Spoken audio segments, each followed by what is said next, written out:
Muy bien, lo tiene abierto, ¿no? ¿Cierto?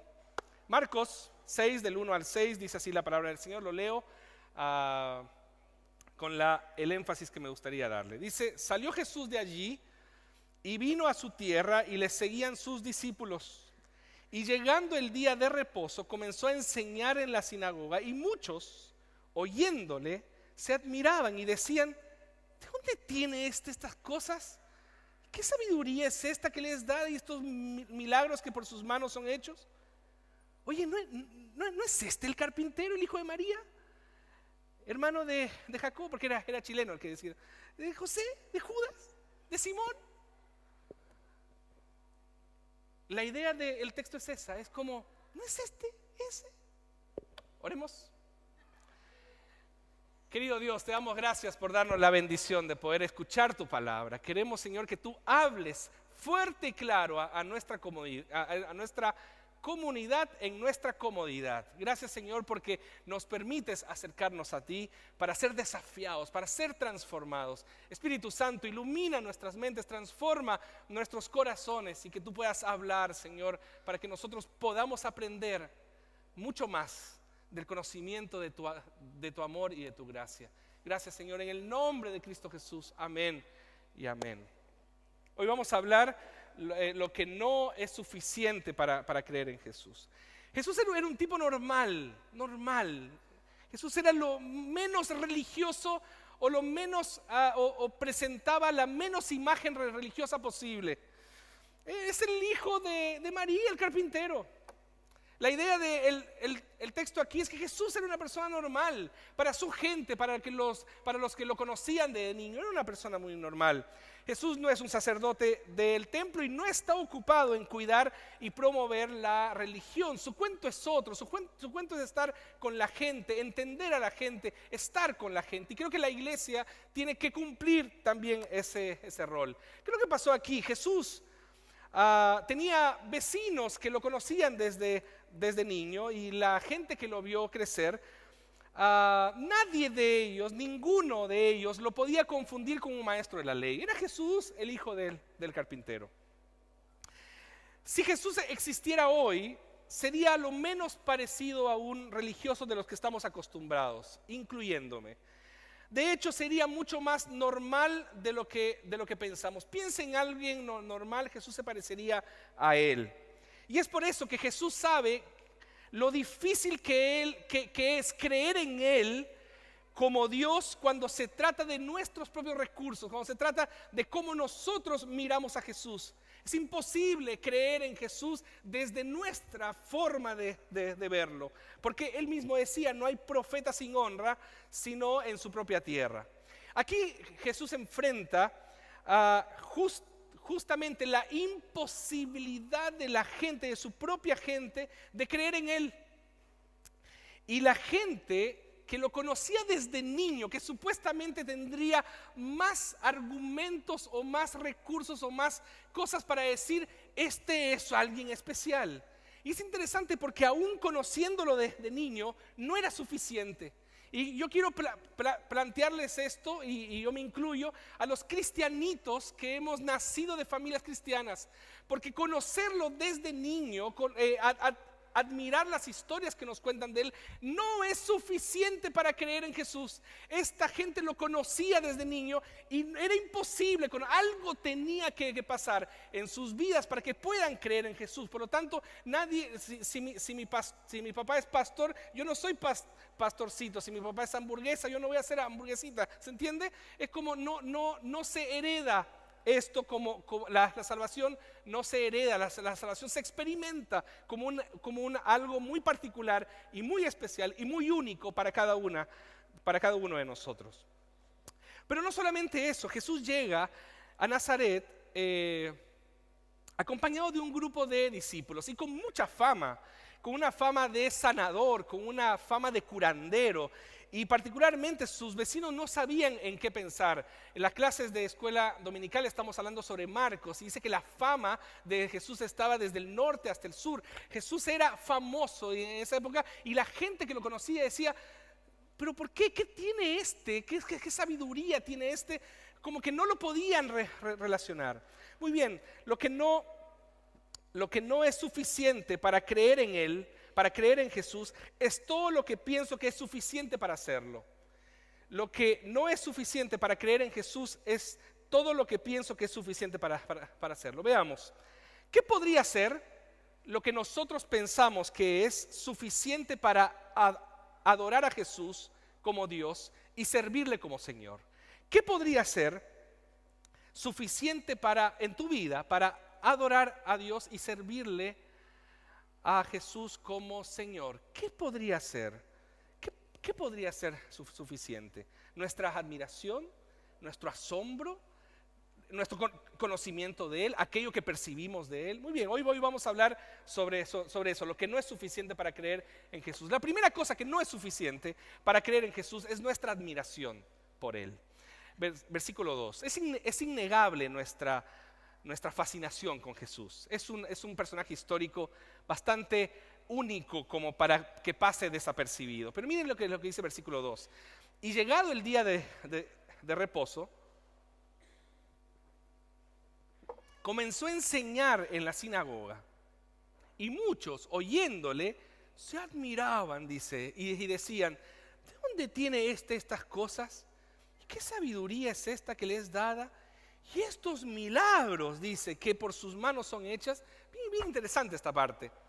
Bueno, el texto nos dice que al llegar el sábado, Jesús entra en la pequeña sinagoga del pueblo y empieza a enseñar. Y sus vecinos y sus familiares le escuchan. Era Jesús solamente. Era el hijo de José. Era el hijo de María. Si no es una persona importante. ¿Se acuerdan que yo les conté de que Nazaret no era nada? Era como un pueblucho. Era un lugar ahí. De pronto viene alguien que se comienza a enseñar. No era nadie importante, solo era Jesús. Esto me hace recordar los viajes que hicimos con mi madre a la selva amazónica, donde ella nació y donde yo también nací, y las hermanas que la escuchaban a mi mamá, era Kelly, la hija de Acela. Pero de pronto comenzaban a escuchar y decía: ¿de dónde trae estas cosas interesantes? Algo parecido era, yo veía la gente, esta es Kelly, la que yo veía correr ahí por el templo. Yo me imagino eso con algunos de nosotros. Por ejemplo, alguno de los adolescentes de la iglesia, de pronto viene después de muchos años aquí y se pone a predicar. Y dice: no es que estoy intentando buscar a alguno aquí para agarrarlo. No sé quién, pues, si no se van a enojar conmigo. Muy bien, pero algunos digo: no es este que andaba con la tía Lorena para acá, para allá, para acá, para allá. No es este, ¿qué aprendió? Algo parecido pasó aquí. Pero poco a poco los que estaban escuchando les comenzó a llamar la atención, profundamente la atención, lo que estaba diciendo, y surgieron todo tipo de preguntas. ¿Dónde ha aprendido este mensaje sorprendente del reino de Dios? ¿Y de quién ha recibido esta fuerza para sanar? Muy interesante eso, porque no es solamente su mensaje, él sanaba gente y hacía milagros. Entonces, el texto nos dice que muchos oyéndole decían: wow, Jesús, que era el hijo de María, el hijo de José, Jesús es un maestro.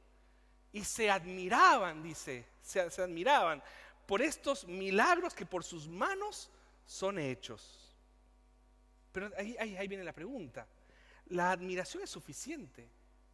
¿La admiración es suficiente? Es que lo que les asombra no es suficiente para llamarlo de Salvador. Les alcanza para decirle que es un maestro. Les alcanza para decir que es un curandero, es un sanador. Pero no les alcanza para decir que es su Salvador. Y creo que eso forma parte de la experiencia de muchos presbiterianos de tradición y de generación. Que las historias que les contamos a nuestros hijos sirven para fascinarlos con Jesús. Sirven para que ellos admiren el personaje. Pero no les alcanza para decir que es su Señor y Salvador personal. Para aquellos que no tienen esta experiencia cristiana y que han llegado a la fe sin tener previa experiencia cristiana en sus familias, me entienden muy bien esto, que de pronto de un momento a otro dejan de concebir a Jesús como un personaje histórico y lo transforman, y es una forma de decir, obviamente lo transforman en su Señor y Dios y Salvador personal. ¿Cuál es la idea aquí? Es que si no hay experiencia con Jesús desde la fe y no solo desde la admiración, no habrá posibilidad de adorarle. ¿Dónde está nuestra oración como padres? Señor, que nuestros hijos conozcan a Jesús, pero que tengan una experiencia personal con Él, que es la única forma de que ellos puedan entender el mensaje de salvación. Entonces, el problema de los vecinos era que su admiración no les permitía ver a Jesús más allá de lo que ellos veían de Él. Y quiero entrar a otro tipo de personas que participan en nuestra comunidad. Personas que están fascinadas con el personaje, personas que están fascinadas con el Jesús histórico, personas que están fascinadas, y qué bien que hacen que estén fascinados, pero que muchas veces nuestra admiración no es un impedimento para ver mucho más allá de lo que nosotros queremos ver. En ese sentido, entonces, fíjese lo que dice el texto. ¿Y qué sabiduría es esta que le es dada? Hermanos, lo que podemos admirar de Jesús no es suficiente. Para creer en Jesús se necesita más que admiración, se necesita una experiencia de fe, se necesita arrepentimiento, se necesita confesar nuestros pecados y reconocer que solo Jesús puede llenar el vacío que existe en nuestros corazones. Necesitamos cada día pasar de la admiración a la adoración.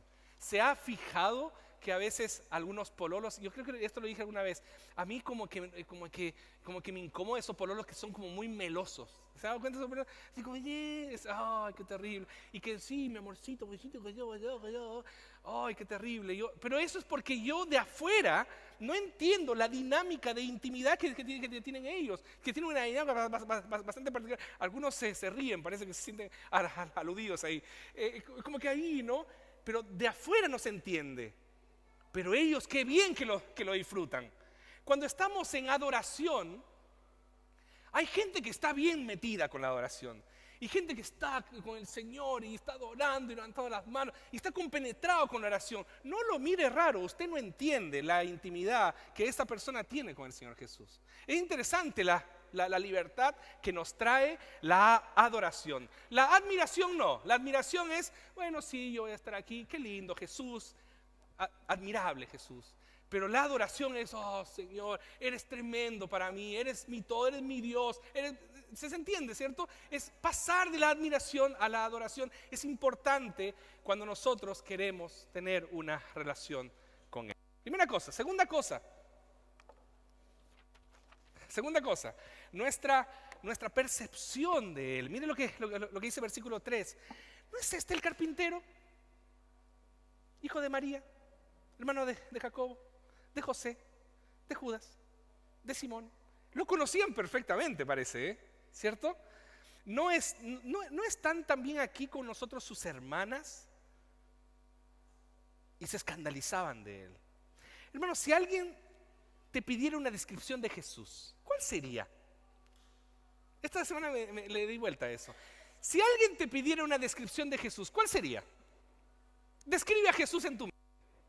Describe a Jesús. Jesús, ¿cómo sería esa descripción? ¿Le digo algo?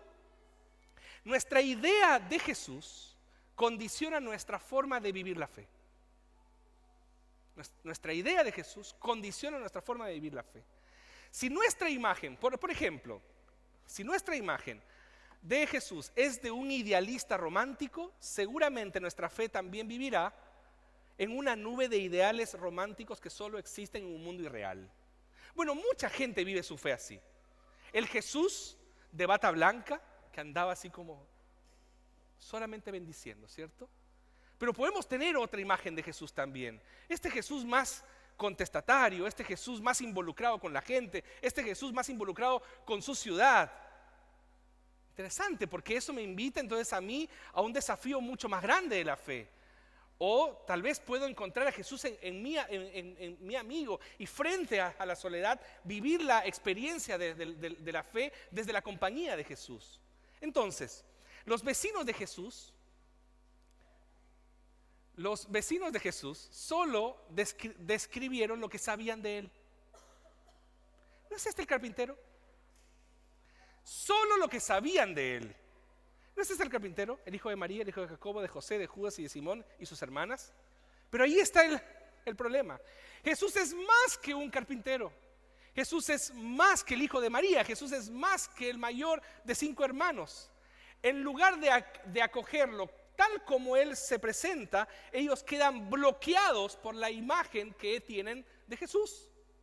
Y ahí está el problema. Dice que se escandalizaban de que solo que era alguien normal, sea más que eso. ¿Qué es entonces? ¿Cuál es nuestra imagen de Jesús? Seguramente la imagen que tenemos de Jesús no corresponde a lo que realmente Jesús es. Porque Jesús es más que la imagen que nosotros podemos hacer de Él. Jesús es más que la declaración teológica que yo pueda hacer de Él. Jesús es más que el sentimiento que yo pueda tener acerca de Él. Jesús es más que cualquier recurso que yo tenga para definirlo a Él. Jesús es más que eso. Por lo tanto, que nuestra imagen de Él no nos bloquee en nuestra relación con Él. Rindámonos a Él, adoremos al Señor con lo que la palabra nos dice que es Él, porque hay mucho más que conocer de Jesús. Bueno, eso nos pasa a nosotros entonces. Nuestra percepción preconcebida de Jesús hace imposible que podamos creer cabalmente en Él. Cuando le preguntaban, ¿Jesús qué es de Jesús? Sí, Jesús, un maestro. Para muchos podría ser un gran hombre, un gran líder. En lugar de acogerlo tal como se presenta a nosotros, quedamos bloqueados por la imagen que tenemos de Él. ¿Se han dado cuenta que el culto tiene una idea, una secuencia? No elegimos las canciones porque nos gustan o no, sino porque hay una idea en todo lo que hemos cantado. ¿Por quién eres tú? Hemos cantado ¿qué más hemos cantado? ¿Ah? Él me sostendrá, Ivonne, ¿cierto? Él me sostendrá. Todas las canciones y las lecturas que hemos tenido muestran quién es Jesús. Porque la única forma de estar seguros de una buena idea acerca de Jesús es con la palabra de Dios. No es con tus sentimientos. No es con tus ideas preconcebidas, es con la palabra de Dios. Volvamos a la palabra. ¿Quiere entender cuál es la mejor imagen de Jesús que podemos tener? En la palabra se encuentra. Búsquenlo en la palabra. Ahí es donde nosotros encontramos la verdadera razón de nuestra adoración. ¿Qué imagen tienes acerca de Jesús? Esa es la pregunta que debemos hacernos hoy. Pues no es suficiente nuestra admiración, debemos reconocerle por medio de la Escritura y en esa experiencia encontrarnos con Él para entregarle nuestra vida entera. ¿Ok? La tercera es la que más me gusta, como siempre. Porque no es suficiente nuestra familiaridad con Él.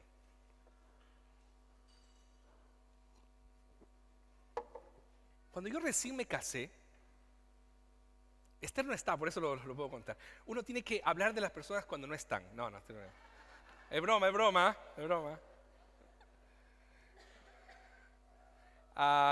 Cuando yo me casé, claro, uno cuando recién se casa, uno cuida algunas cosas, ¿cierto? Uno no se muestra cabalmente. Lo intenta por 5 días. Después ya uno sabe que ya no lo puede ocultar. Pero esa cuestión de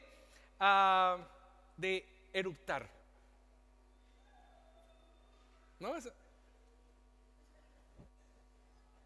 Quienes están casados saben lo que estoy hablando, ¿cierto? Esa cuestión de eruptar, cuando uno está pololeando, uno está de novio, cuando uno está recién casado es,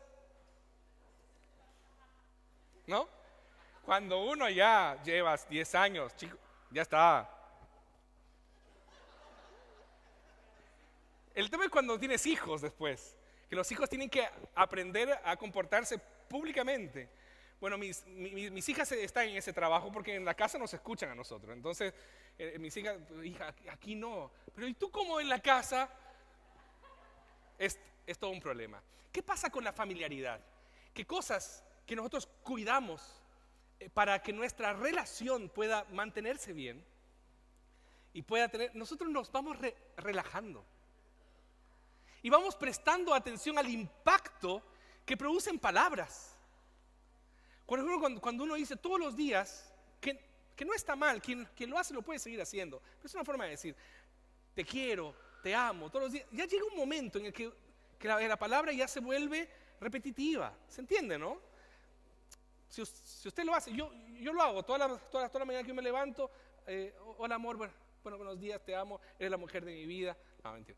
No, pero sí le digo, amor, buenos días, te amo.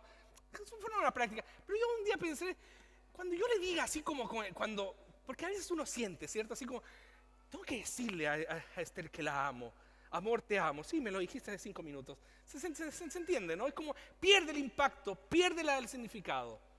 Esto es lo que yo quiero ver con ustedes aquí. Versículo 4. Mas Jesús les decía, no hay profeta sin honra sino en su propia tierra y entre sus parientes y en su casa. ¿Qué es lo que les pasaba a ellos? Jesús es tan familiar que ya no le creemos todo lo que nos dice. Jesús es tan familiar que ya no nos fascinamos con las cosas que nos dice todos los domingos. Jesús nos dice cosas que van a pasar con nosotros. Jesús nos desafía a ser transformados por Él. Jesús nos confronta con nuestro pecado y nos dice arrepiéntete.